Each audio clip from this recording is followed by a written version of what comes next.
That's it, guys. WrestleMania 35 is over.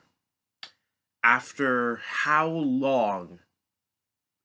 Seven and a half hours ish, at least around there. I'm talking maybe 5 o'clock to 12:30, something like that. WrestleMania 35 is finally over. You can tell by the enormous amount of bags under my eyes right now. And the fact I am, without a doubt, at the peak of my happiness with wrestling because KOFIMANIA came true. The Beast Slayer delivered on his word. And the last kicker, the man, accomplished most of her goal. Now, you all know my talks about WrestleMania for the past few years. I've never experienced a better one since WrestleMania 31, which remains my favorite WrestleMania of all time. This was the closest that a WrestleMania has come to grabbing my beloved attention and praise, besides the past three after 31. I loved WrestleMania 35. I feel like this WrestleMania was meant to deliver on the McMahon's new promise they made months ago. We are going to give you what you want. A lot of face wins on this show, and I'm not gonna lie, it felt really, really good to see most of them get their comeuppance.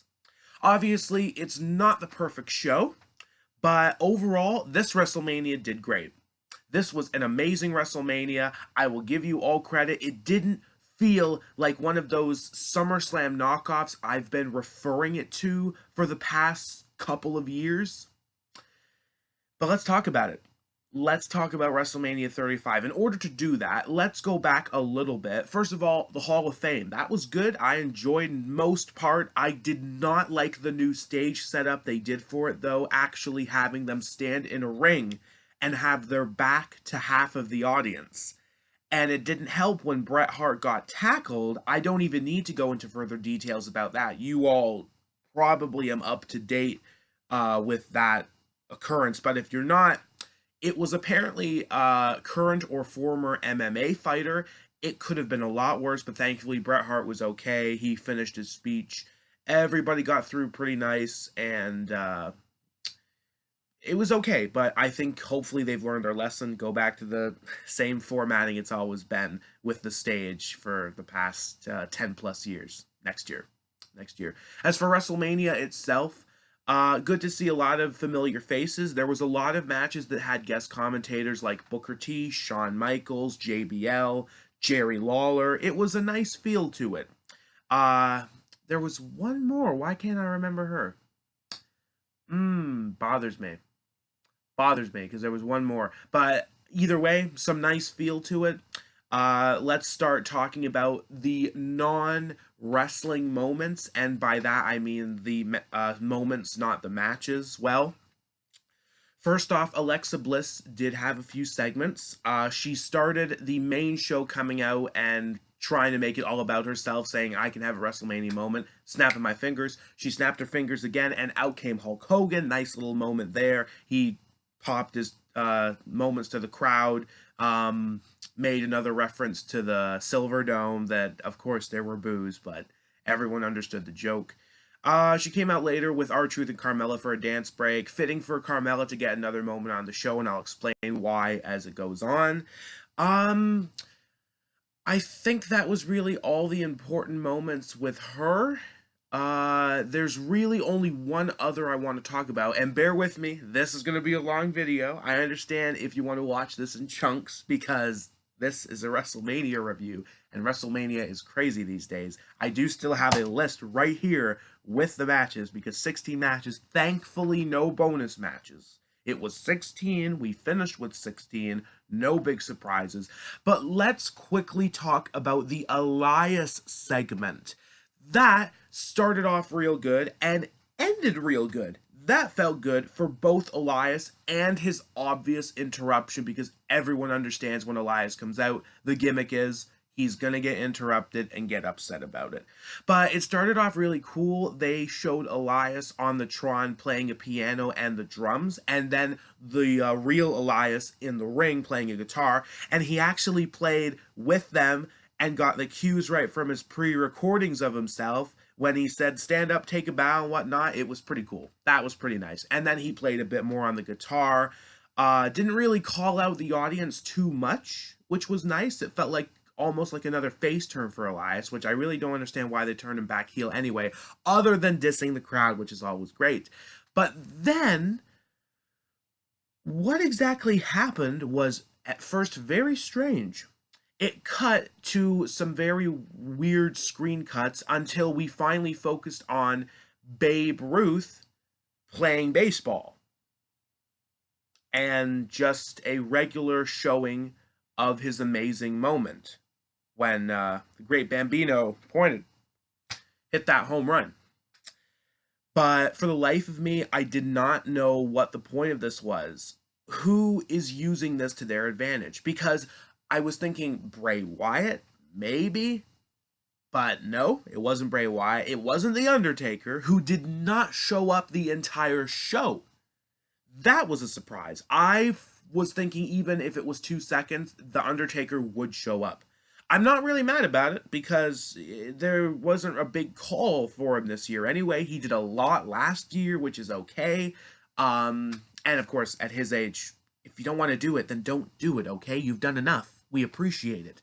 But it is funny, though, because he has not missed a WrestleMania event since, I think, 2000, the year 2000, aka WrestleMania 16.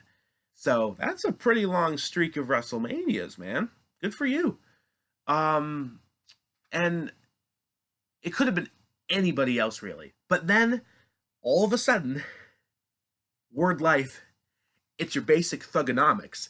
John Cena came out to his old music, his old gear, his old attitude, and I don't really understand if he was trolling us on the mic, but he made it to look like this was some sort of heel turn. He was hitting Elias with all of these burns, and I mean burns. Like, oh, damn, he did not just say that. It was pretty cool. And then, honestly, the best part of the whole promo for me was he didn't hit him with the AA, he hit him with the FU. If this is staying on television, you have my attention. And thank you, John Cena, for bringing back your old character, because this is a step up. This is a big step up as far as I'm concerned. But it's a big surprise because he was at the Hall of Fame introducing the Warrior Award participant who is very involved with Make-A-Wish. And now he's going back to Thug Life Cena. It makes me laugh. Elias obviously got crushed, and Thug Life, Word Life, John Cena. It was strange. It was strange, but very cool. Very cool. So I'm not really going to put any hate on it. Other than that, yes, it was just another excuse to get John Cena on the show and ruin Elias like he did last year. But, no, I can't look at it like that because they made it into something that felt more special. So good job. But now, after all of that talk, nearly 10 minutes in the video, let's talk about the matches. Obviously, I am not going to be getting this in order, so apologies, but I will try my best. Let's start with the obvious kickoff. Originally, I thought we were going to have 3 matches on the kickoff like we did last year, the 2 Battle Royals and the Cruiserweight Championship match, but it was quickly announced that the Raw Tag Team Championship match was also added on the kickoff. So at the time, I was thinking, oh, that's not good. Oh, shoot.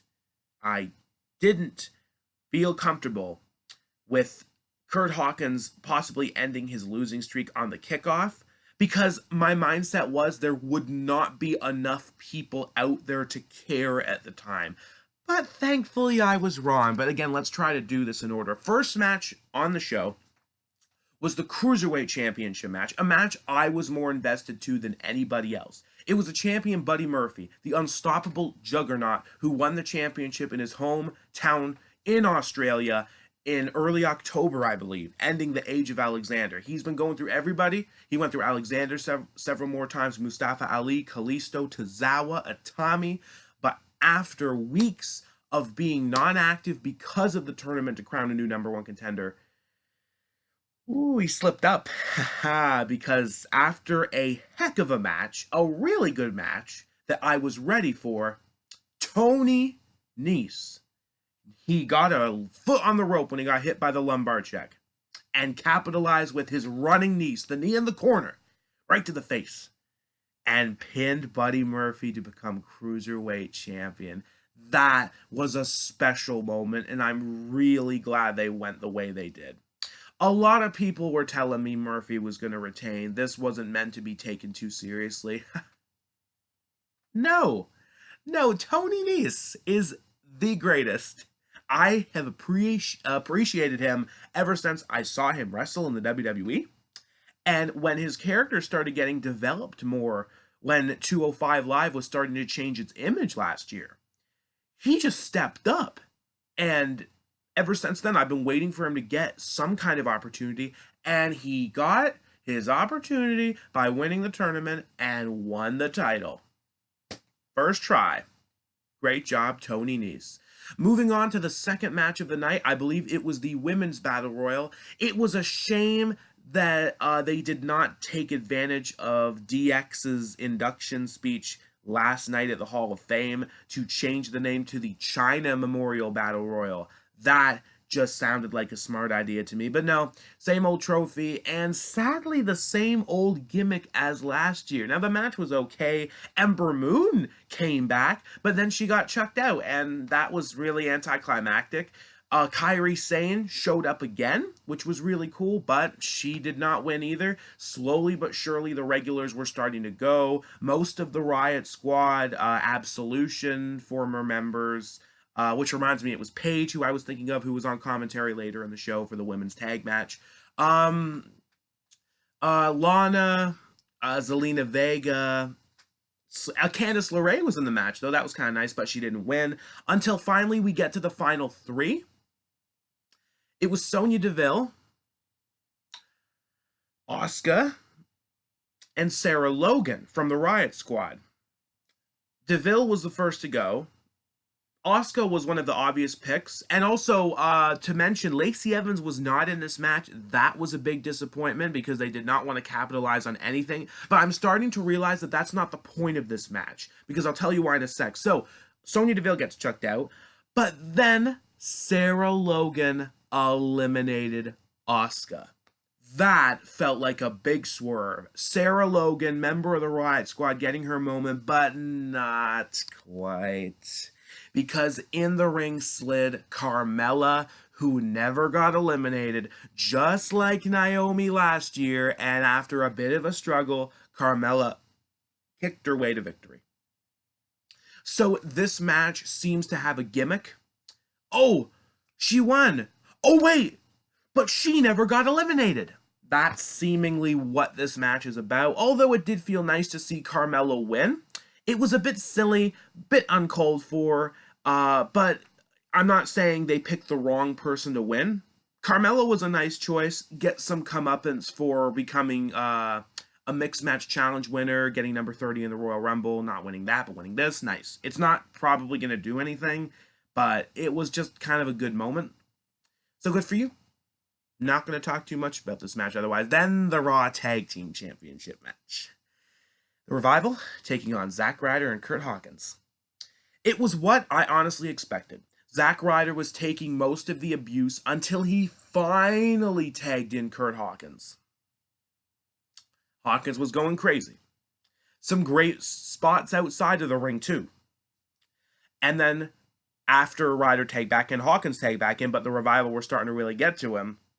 And Dawson was thinking he had this under control, but a roll up by Hawkins. 1, 2, 3. The streak ends at yet another WrestleMania. This time, a losing streak ends. Curt Hawkins got the pinfall of the match and won the Raw Tag Team Championships for him and Zack Ryder. That was special. That was really special. It feels so good to see something pay off like that. Even if it was on the kickoff, it barely matters to me at this point. The crowd were into it. I was into it. My friends were into it. Zack Ryder and Kurt Hawkins win their second tag team championships together in the same city they won their first, back in 2008. So, well done, guys. And remember, everybody, it doesn't matter how long they hold them. They could lose them tonight for all we know, but they did it. They did it. Now let's move on to the second Battle Royal of the kickoff and the last match of the kickoff, the Andre the Giant Memorial Battle Royal, which sadly went mostly like everyone expected it to, but it sort of made sense, and I'm not going to criticize it too much. First of all, no Fandango. Again, my prediction was way far off what this could have been. So sorry to me, but we did have a surprise entrant. Luke Harper was back and doesn't seem to have any affiliation to Rowan, being with Daniel Bryan, or the Bludgeon Brothers itself. It was just Harper. Luke Harper was back. He didn't win, but it was really cool to see him. But he got eliminated really cool. He was trying to suplex somebody out of the ring. I think it was Ali. And then Strowman just kicks him, and they both go flying out of the ring. That was cool. So at least he got a good spot in there. As far as Strowman versus the Comedians went, the Comedians immediately went under the bottom rope and hit under the ring, basically the whole match, until finally it came down to Strowman and the Hardy Boys. The Hardy Boys were trying to get Strowman out, and the Comedians came back in, tried to help, but Strowman wasn't having any of it. He eliminated the Hardys, and slowly but surely he did eliminate the Comedians and won the match. This isn't as bad as you'd think, a bit anticlimactic, but at the same time, Strowman was born to win this kind of match, so winning it doesn't really hurt its image. It's just another thing they're going to give Braun Strowman other than a world championship reign that he deserved months ago. So, Braun won. A giant won. There we go. That's it. Now let's move on to the main show in a ridiculous, crazy way. I mentioned the Hulk Hogan Alexa Bliss spot earlier in this video. What I didn't mention was what happened exactly after. While Hogan and Bliss were celebrating and doing poses, out came Paul Heyman. What? What exactly? Paul Heyman came to the ring and announced that if they're not going to be the main event, then there's no way we are waiting the whole show to not be in the main event. He called out Lesnar now, and the Universal Championship match was first on the main show. Okay, that got everybody's attention. Really brilliant idea. That was great. Out came Lesnar, out came Rollins, and before the match could even start, Lesnar was all over Rollins. Taking him out, throwing him around outside, F5 on the floor, trying to get the referee to ring the bell quick, and the referee finally did. Rollins was getting suplexed, but then the referee took a bump to the outside, a low blow right to the plums by Rollins, just like he did on Raw, and 3 curb stomps later, and Seth Rollins pinned him. He did it in the opening match. Rollins, in easy fashion, beat Brock Lesnar for the Universal Championship. The second time Rollins has beaten Brock Lesnar for a championship at WrestleMania. That was worth it, honestly. A lot of people can criticize the match. Go ahead and criticize it. As far as it goes for me, it was satisfying to see Lesnar pinned by Seth Rollins and lose the championship. Oh my gosh. I did not know how to react to this the first time I saw it right away, other than just sheer joy and satisfaction that another terrible reign of that championship is over. And Seth, just stay healthy, my friend, and keep it going. Please. And we'll see what's next. Maybe Brock stays around to get a rematch at the Saudi Arabia pay-per-view, or show, I should say. It's not a pay-per-view, it's a network special. But we'll see. We'll see what's next. And after that, we calmed things down a bit, but not as bad as I thought, because next was AJ versus Randy Orton. And this was another match where I brilliantly predicted, because why, they did the spot on free TV of the Phenomenal Forum getting caught with the RKO. I already made this discussion with Shayna Baszler's win at TakeOver. Why did I think she was going to win? They already did the locker room spot on NXT TV where everyone came out and said, we're done with this. This was the same case. It was a good match, both men going for their finishes several times. Orton finally hit a standard RKO in the ring, but did not have enough to pin AJ. AJ had the calf crusher in at one point, but finally, Phenomenal Forearm to the outside, throws him back in, goes for another Phenomenal Forearm. Orton pushes him, holding him on the ropes, ready to hit an RKO like he did at the Chamber. AJ pushes him off and hits another forearm for the 1, 2, 3. AJ Styles, Team Indy, beat WWE's Golden Boy Randy Orton. Good feel moment, no complaints. The match was not as bad as I thought it was going to be, because with these two, I thought it would be mostly rest holds, but they kept the pace going at a fair bit. So, good on you guys. Now, this is where I'm going to start to lose order of the matches, but let's see what I can do. Next up, I am going to be talking about the SmackDown Tag Team Championship match. It was the four-way for the gold involving the Usos, Ricochet and Aleister Black, Shinsuke Nakamura, and Rusev, and The Bar, Sheamus and Cesaro. First off, good match. Some really good spots, including The Bar's swing by Cesaro and Sheamus giving chest beats to everybody he could get his hands on outside on the apron. That was fun. Really close moment for Black and Ricochet, but was not enough to win the gold. Sadly, though, I was not too impressed with the lack of chances for Nakamura and Rusev, because who won in the end? The Usos won and retained the gold. This, sadly, was more of a throwaway. I liked my idea much better of giving the gold to Rusev and Nakamura to make the punishment sink in of why they were defending their titles in the first place for helping Kofi. Nope, the Usos kept it. I'm cool with the Usos. This could have been more, though. That's all. Not going to talk much about this, but good match. Still good match. Moving on. Let's see. What should we talk about next on this crazy show? I think I am going to talk about another SmackDown match. Let's talk about Shane McMahon and The Miz. Falls Count Anywhere. Well, it was pretty good. It finally picked up when, after Shane was getting a lot of control over The Miz, going for his leap of faith elbow through an announce table, Miz's father got in the ring and challenged Shane to just a little scuffle. Well, first off, it was hilarious that Shane adjusted the Miz's father's arms to make it look like more of a fighting stance. That just looked funny to me, but really cool for the moment, until Shane finally, beat him down in the corner. Miz got triggered real quick and went full after Shane, checked on his dad. It took 6 years for someone to actually come and try to take care of him. That didn't look cool, but then Miz finally got Shane away from the ring. They were fighting in the crowd, going through tables and whatnot, until finally a crazy spot where Miz superplexed Shane off of some kind of structure through, I guess, another giant cardboard-ish box. But the funny thing was, there was a pinfall right after they fell through.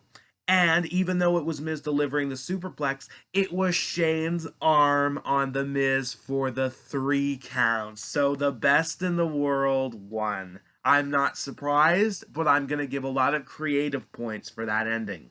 Good match, good spot. I wouldn't honestly be mad if the feud continued for another while, but maybe that's it. If it is, I love the ending. Good match, guys, and thank you for making WrestleMania more memorable. Well done. And once again, what should we talk about next? Okay, let's talk about the women's tag team title match.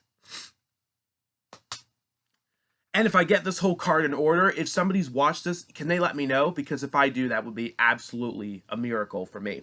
But let's talk about the women's tag team match. It was Sasha Banks and Bayley, the first ever women's tag team champions, defending against the Iconics, the Divas of Doom, Natalya and Beth Phoenix, who came out with Bret Hart at the beginning. That was nice. And Nia Jax and Tamina. Again, this match kind of felt like it was copying the early SmackDown tag team match with some of the spots, including the super kick breaking up the sharpshooter, some of the top rope chance moves. But then the finish.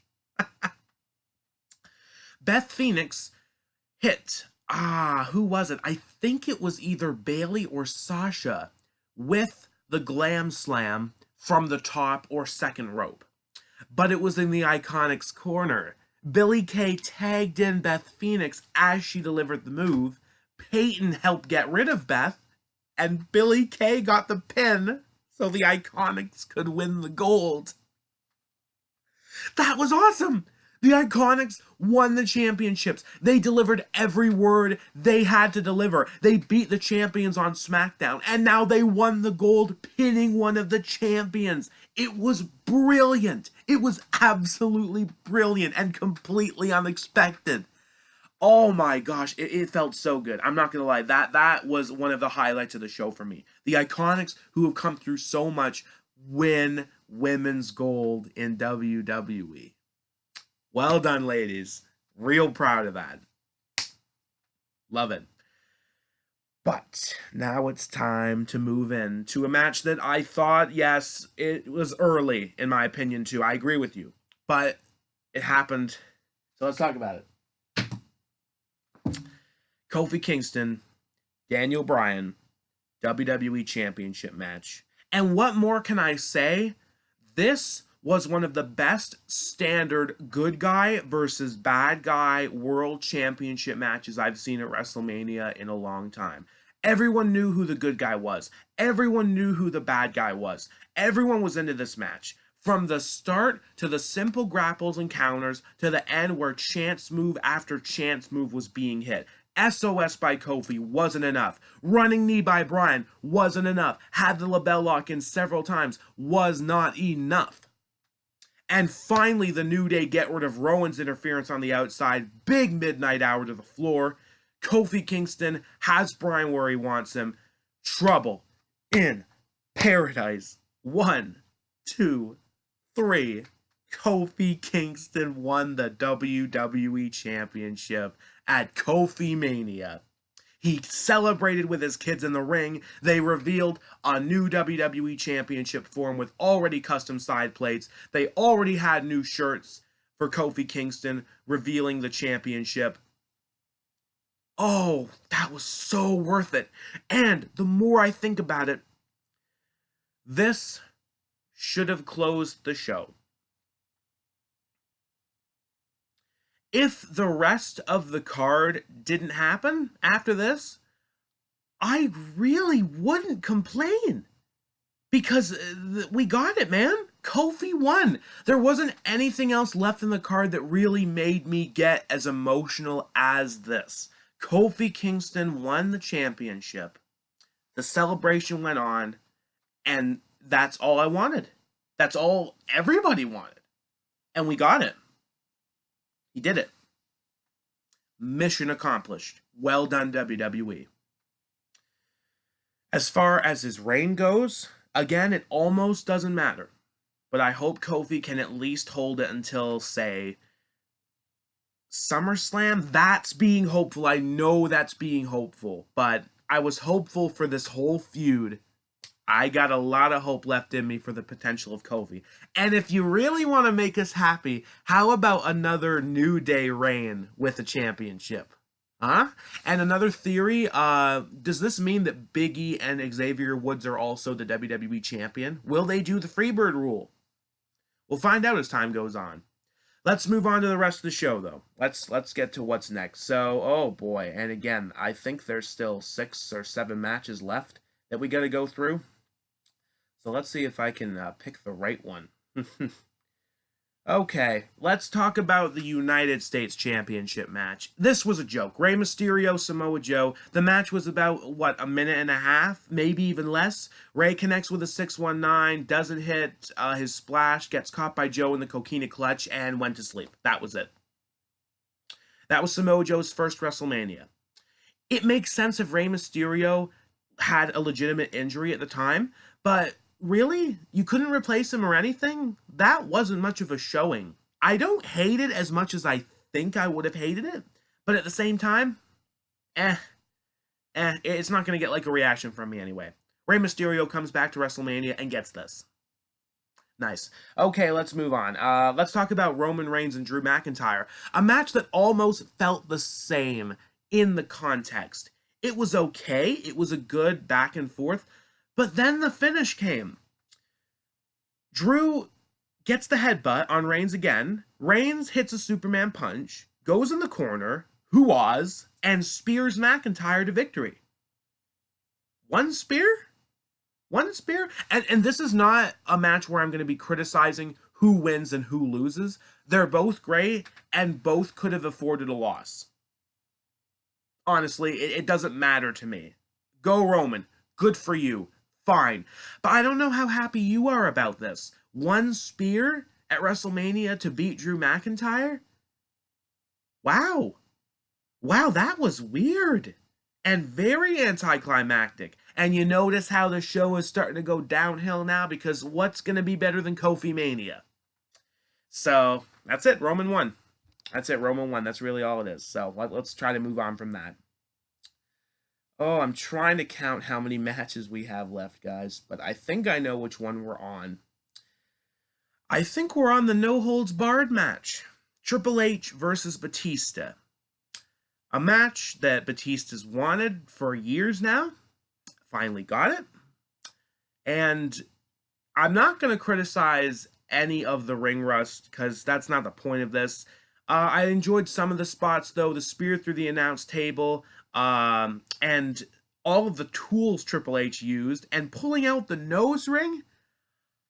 Oh, man. That was disturbing. I don't know. There was Jeff Hardy and the screwdriver, and now there's Batista and his nose ring getting pulled out. Which one is worse? Explain that to me. At least Jeff's ear didn't come apart. Batista's nose ring got yanked out.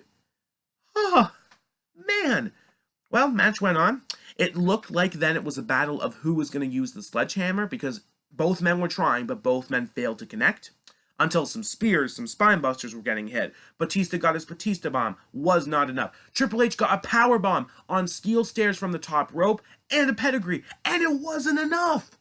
That legitimately surprised me until it looked like Batista had the sledgehammer in hand. But the Nature Boy Ric Flair returned, gave Triple H the sledgehammer, distracted Batista long enough for a vicious sledgehammer shot to the head. A second pedigree. 1, 2, 3. Triple H is still a WWE superstar. He kept his career alive again in New York. He slayed Batista. He beat the animal, thanks to the Nature Boy Ric Flair. Nice storytelling. The match obviously could have been better, but I don't really think that was the whole point of this. If this is what Batista wanted, then he got it. Thank you for everything, Batista. I didn't really hate the match, honestly, either. So, more power to you. I'm just trying to skim through this because I already got through the points that I was desperate to talk about. We got our opinions, right? We're already over half an hour. Let's just try to get through the rest of this. Okay, now let's talk about a major low point, but I saw it coming. Kurt Angle, Baron Corbin. Decent enough match. Some spots, German suplexes, angle slam, 1-2, nope, wasn't enough. Corbin got the deep 6, 1-2, not enough. Kurt had the ankle lock, couldn't get it. Went for his moon salt, missed. Corbin picked him up, hit the end of days. 1, 2, 3. Baron Corbin beats Kurt Angle in Kurt Angle's last match at WrestleMania. Oh, wow, that's so sad. But I saw it coming. I saw it coming. If nothing was going to interfere in this, it was going to be Corbin beating Kurt Angle clean. And that is what happened. Kurt gave his farewell speech after and left, and that was it. Wow. Wow. And again, guys, check out What Culture and Cultaholic for more opinions on all of this. But wow, guys. Oh, wow. And next up was a seemingly easy one to predict, the Demon Finn Balor taking on Bobby Lashley. It wasn't as big a squash as the Demon versus Baron Corbin at SummerSlam. Lashley got a couple of spears in, and thankfully Balor kicked out, hit a power bomb, and then hit the coup de grace for the win. Finn Balor is a two-time Intercontinental Champion, wins at WrestleMania. Lashley had Emperor Palpatine eyes. If you don't know what I'm talking about, look at his contacts in the match, I swear. Okay. Okay, now it's time to talk about the main event. I think now it's time to talk about the main event. I don't think I've missed anything. Charlotte, Ronda Rousey, Becky Lynch. Both championships on the line. First ever women's main event of WrestleMania. The match was good. It was good. It was a bit sloppy, honestly. And from what Ronda and Charlotte already did, this match wasn't as good as everyone thought it was going to be. I don't know. Maybe it was because we already went through 15 matches of wrestling. Maybe it's because Charlotte and Ronda was too good for our own well-being and we had our expectations up so high. Maybe it's because they built this for months and just kept changing everything. I don't know. This match wasn't as good as I thought it was going to be. And then the finish. Becky counters Ronda's Piper Pit into a roll-up, a crucifix roll-up. Ronda's shoulders were not down the whole 3 count, but the referee counted it anyway. And Becky Lynch won. So there's that. Becky Lynch won. The character has been pushed to the maximum potential. She won the match. She won the championships. I'm really happy about that. Love you, Becky. Well done. But was that what we were supposed to get? I don't know. I don't want to hate it, but I didn't like it that much. I was laughing most of the match, really. Although I'll give the ladies credit, you know what? You did it. You did it. And also, some of the blood and cuts in that match look pretty nasty too, so I hope you all can just take it easy for just a little bit. But I don't know. I want to blame the show for being as long as it was for not enjoying this match for what it should have been, but I don't think it was that. It just wasn't as great as it could have been.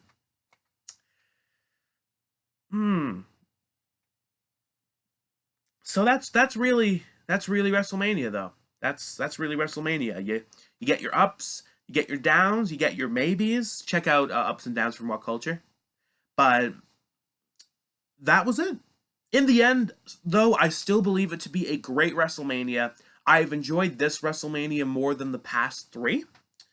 And KOFIMANIA became a thing. Rollins slayed the Beast. Hawkins broke his losing streak. Tony Nese captured his dream. And a lot of other good moments that I enjoyed in the show too. And some bad ones. But that's it. WrestleMania is done. Another year of WWE culminating at WrestleMania. And now there's never an off season. There should be, but there never is. We'll see what's going to happen next. I'll see you guys in a later video, probably in another month-ish for the predictions and resulting review for the Saudi Arabia show. I'm planning to get back on track with these. Kofi did it. I'm not going to go character change on you guys again. Thank you all so much for going through this wonderful journey with me again. It's been fun, and let the good times roll. WrestleMania 35 is done, but let's see the new opportunities that await for more WWE superstars starting tonight. See you all in a later video. Keep it real.